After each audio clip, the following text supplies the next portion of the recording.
ከባህር በር ጋር ተፈጥረን በመላው ዓለም ላይ የታወቀ ሐቅና ፀሐይ የሞቀ ሰበር መረጃለን በኤርትራ ተቃውሞ እንደተከሰተ አንዳንድ እየወጡ ያሉ መረጃዎች ያሳያሉ።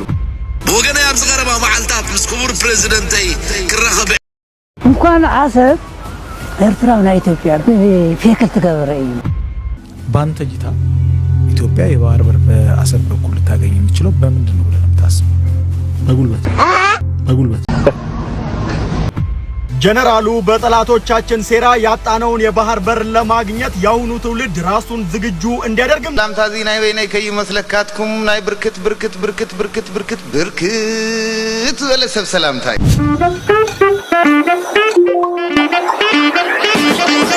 ተማብሪስ ዝራኹም ምን ቪዲዮታት ሓብርና ሪአክት ላገበርና ክንጸንሒና ናይ ጻንሕት ኮኖ ለኹም ተመንየ ፒስ ሰላም ካን ይወርደል ሰላም ለወኔ ዓለም በዓለሙ ሰላም ይወርደል። ይኸውላችሁ ጦርነቱ ለመጀመር ትንሽዬ ሰበብ ነው እየጠበቀ ያለው። በትናንትናው ዕለት አንድ መረጃ ነገርቻችሁ ነበር። ይህ መረጃ ደግሞ ፎሪን ፖሊሲ የተሰኘው መጽሔት ያወጣው መረጃ ነበር።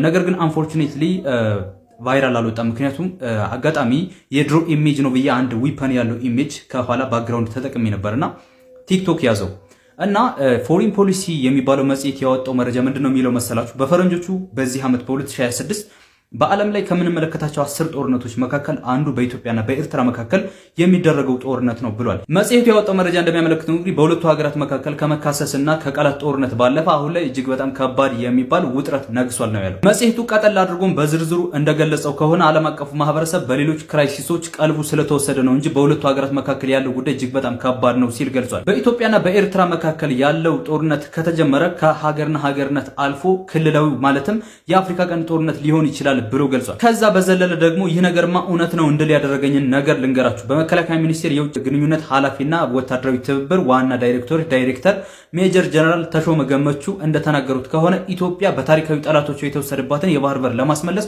ሁሉም ሰው ዝግጁ መሆን አለበት ብለው ተናግረዋል። ቀጥለውም የባህር በር ጉዳይ የኢትዮጵያ ብሔራዊ አጀንዳ ነው። ይህንን አጀንዳችንን ለማደናቀፍ የተለያዩ ነገሮችን እያመጡ የሚለጥፉ አካላት አሉ። ይህን ደግሞ ሁላችንም እምቢ ልንል ይገባል። የባህር በር ጉዳይ የአርሶ አደሩ የነጋዴውና የወጣቱ ተማሪ ሁሉ ነው ብለው ተናግረዋል። ሰዎች ይሄ ነገር ሲሪየስ ነው። ኤርትራ አልቡርሃንን ለመደገፍና የሐምዳ ዳጋሎ ሰራዊትን ለመዋጋት ወደ 17000 የሚደርሱ ወታደሮቿን ለሱዳን ልካ ነበር። እናም በአሁኑ ሰዓት እነዚህን ወታደሮቿን ከሱዳን ለማስወጣት እየተጣደፈች ነው የምትገኘው እና ምን ተገኘ ነው። ለማንኛውም ላይክ፣ ኮፒ ሊንክ፣ ሪፖስት፣ ፎሎ ማድረግ እንዳትረሱ።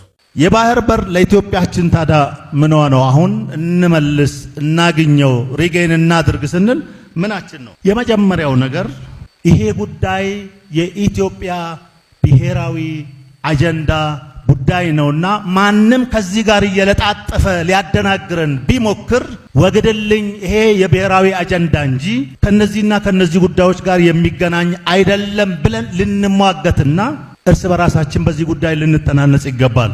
ብሔራዊ ጥቅም የሚባሉት ነገሮች ብዙ ዝርዝር ውስጥ ባልገባም በተለያዩ ስኮላሮች እንደተነሱት አንዳንዱ 6ም አንዳንዱ 7ም አንዳንዱ 9ም ብለውታል። ከነዚህ ከብሔራዊ ጥቅሞች መካከል የባህር በራችን ጉዳይ የህልውና ጥቅም ጉዳይ ነው። የህልውና ጥቅም የሚባለው ነው። ምን ማለት ናት የህልውና ጥቅም ማለት? የኢትዮጵያ የህልውና ጥቅም ነው ብለን ስንል ከብሔራዊ ጥቅሞቹ መካከል የኢትዮጵያ ህልውና ጥቅም ነው ብለን የምንለው እውነት ነው ሲባል ኢትዮጵያኖች ለእውነት ብዙ የራቁ ስላልሆኑ እውነትን ይረዳሉ። የባህር በራችን ጉዳይ የህልውና ጉዳይ ነው ስንል እውነት ነው።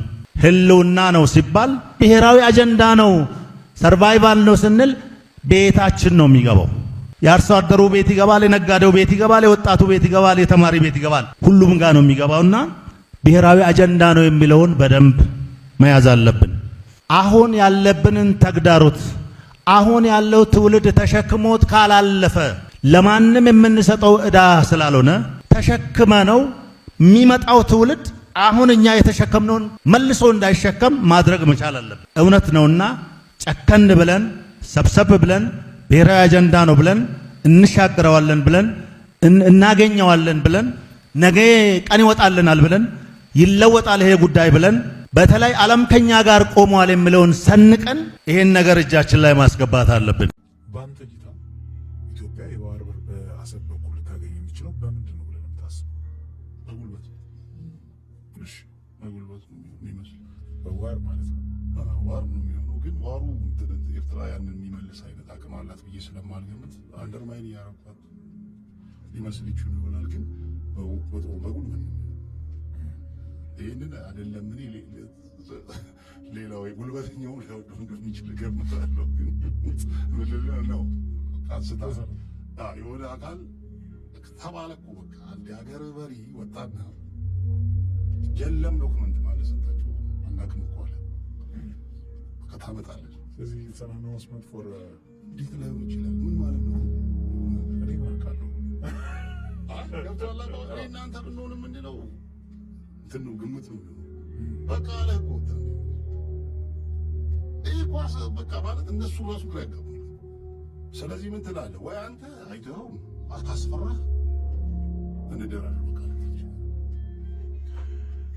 ይኸውላችሁ በረከት በምስራቅ አፍሪካ ፖለቲካ ጉዳይ በጣም ትልቅ የትንተና አቅም ያለው ሰው እንደሆነ ከቅርብ ጊዜ ወዲህ ያየነው መተናል ሰው አሁን እያለው ያለውም ነገር ሊሆንም ላይሆንም ይችላል ግን የመሆን ፕሮባቢሊቲ በጣም ከፍተኛ ይመስላል እኔ በጣም እየገረመኝ ያለው ኤርትራን እንደ ትልቅ የውጊያ አቅም ያላት ሀገር አድርጋችሁ የምትቆጥሩ ሰዎች በብዛት መኖራችሁ ነው በጣም የሚያሳዝነው ከራሳችሁ ከኤርትራውያን በላይ የኢትዮጵያ አሽቋላጮች ናችሁ የምትገርሙ እውነት ነው ጦርነት ማንም አይደግፍም በተለይ ደግሞ እኛ ወደ ትግራይ አካባቢ ያለን ሰዎች ጦርነቱም በሚገባ ስላየን እንጸየፈዋለን ነገር ግን ሀፕን ጋረጋ ሀፕን ያደርጋል ኤርትራ የተጋነነ አንድ ኤግዛምፕል ልንገራችሁ ስለ ኤርትራ ወርቀዲኖ የሚባል ታሪክ ሰምታችሁ ከሆነ የወርቀዲኖ ማለት ጂኦግራፊው ምን አይነት መሰላችሁ የፈረስ ኮቴ ነው የሚመስለውና ክብ ተራራ ነው በፈረስ ኮቴ ልክ እና መውጫ ደግሞ የኤርትራ ሰራዊቶች ዘግተዋታል እዛ ክብ ውስጥ ያሉት የትግራይ የፖለቲካ አመራሮች በጠቅላላና አብዛኞቹ ወታደራዊ አመራሮች ናቸው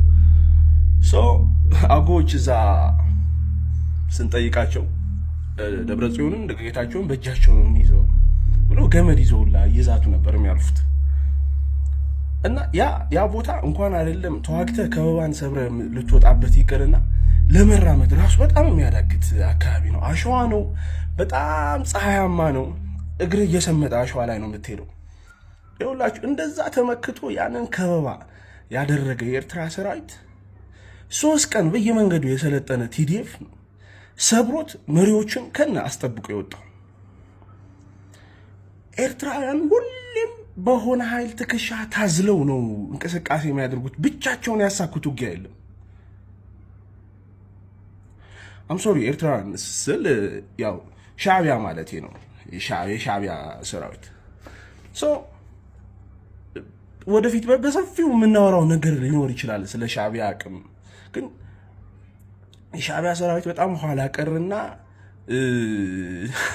የውጊያ አቅሙ በጣም የተዳከመ ሰራዊት እንደሆነ ግን ማንም ሊያውቀው ይገባል እርግጠኛ ነኝ ጦርነት ቢጀመረው ኢትዮጵያና በኤርትራ መካከል በጣም አጭር ጊዜ ነው የሚሆነው ብዙ ሰው ይደብሯል ግን ፋክቱ ያ ነው የሚሆነው ይመቻችሁ እንኳን አሰብ ኤርትራና ኢትዮጵያ ፌክል ትገበረ እዩ ስለዚህ አሰብ ኤርትራ ኮይና ይትፈልጥ حتى داجك أكتوبر سكت جمع هذي كون كله عصب نعرف خونا يتفلتي لمثال زكتي أجن بقول ما حضر نورد خونا يتفلتي ما حس كذا جيم كا دك كر الله ملك أي واحد كنا برين خير أبى بحزنا هنا زيدك على صلوا تقرأ زي أمسي لك على صلوا نور لهم تطيقت نقرأ كذا هي عند مرجع زر الله أنا نوصل إني كرتات لهم تجروني كرتات لهم سلام كون كل إلا قوي إن كرأ الله زون خذ تقرأ لين كساقس الله حمقات كنقلهم الله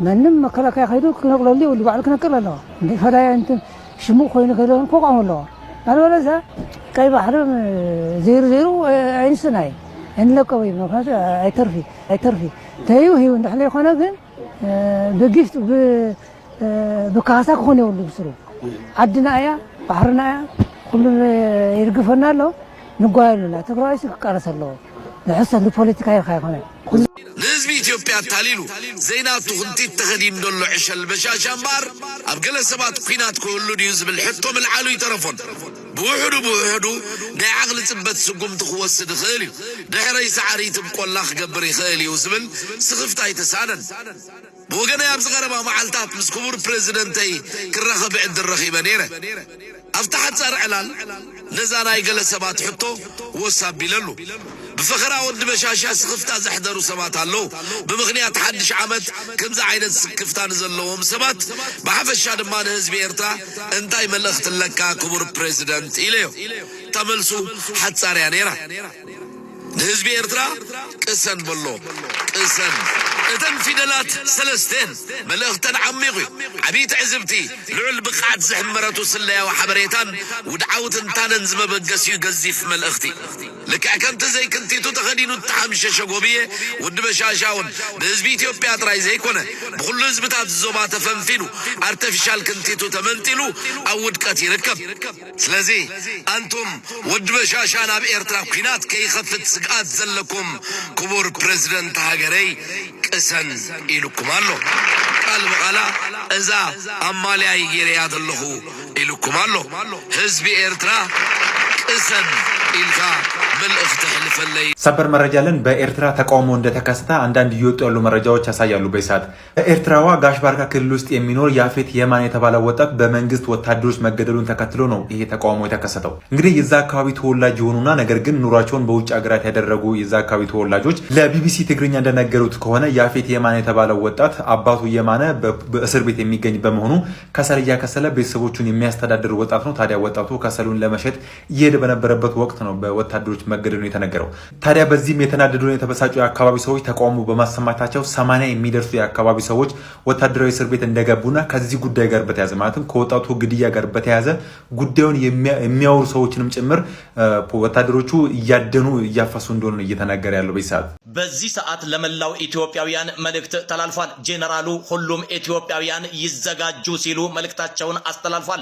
ሁሉም ኢትዮጵያውያን በተለይም ደግሞ ወጣቶች በልዩ ሁኔታ ሊዘጋጁ ይገባል። ከባህር በር ጋር ተፈጥረን በመላው ዓለም ላይ የታወቀ ሐቅና ፀሐይ የሞቀውና የደመቀ ጉዳይ ተለባብሶ መቅረት የለበትም። ለ13 ዓመታት በከፍተኛ ሁኔታ ላይ እንግዲህ ወጪ ሲያስወጣን የነበረውን የወደብ ጉዳያችንን በቀይ ባህር አክሰስ እንዳናገኝ ያደረጉ ጠላቶቻችንን አሳፍረን ወደቡን ለማስመለስ ሁሉም ኢትዮጵያዊ ወገቡን ሊታጠቅ ይገባል ሲሉ ጥሪ አስተላልፈዋል። ሜጀር ጀነራል ተሾመ ገመቹ ዛሬ በሰጡት መግለጫም መላው ኢትዮጵያውያን የሚያውቁት ሐቅና ወጣቶችም ይሄንን ግንዛቤ አድርገው ለሀገራቸው ሊዘጋጁ ይገባል። እስከ ዛሬ ድረስ እንግዲህ ታግሰን ቆይተናል። አሁን የባህር በርን የምናገኝበትና ቀይ ባህርን የምንጠቀምበት ከባህር ጋር የተወለድንበትን ሐቅ ደግሞ ወደ ራሳችን የምንመለስበትና አብረን የተፈጠርንበትን የወደብና የቀይ ባህር አክሰስን የምናስመልስበት ጊዜ አሁን ነው ሲሉ መልእክታቸውን ማስተላለፋቸው ለብዙዎቹ ስንቅ ሆኗል ተባለው። ጀነራሉ በጠላቶቻችን ሴራ ያጣነውን የባህር በር ለማግኘት ያሁኑ ትውልድ ራሱን ዝግጁ እንዲያደርግም ጥብቅ የተባለ ጥሪን በዚህ ሰዓት አስተላልፈዋል።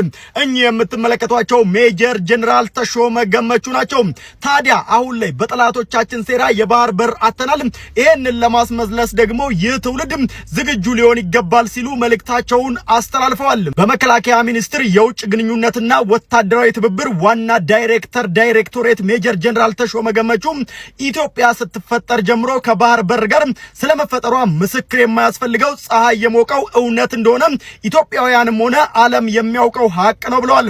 ከባህር በር ጋር ተፈጥረን የኖር መሆናችንን በዓለም መድረክ አሳማኝ ማስረጃ አቅርበን የምናሸንፍበት ቁልፍ ጉዳይ በመሆኑ ሁሉም ኢትዮጵያዊ እውነታውን ሊያውቀው ይገባል ሲሉም ገልጸዋል።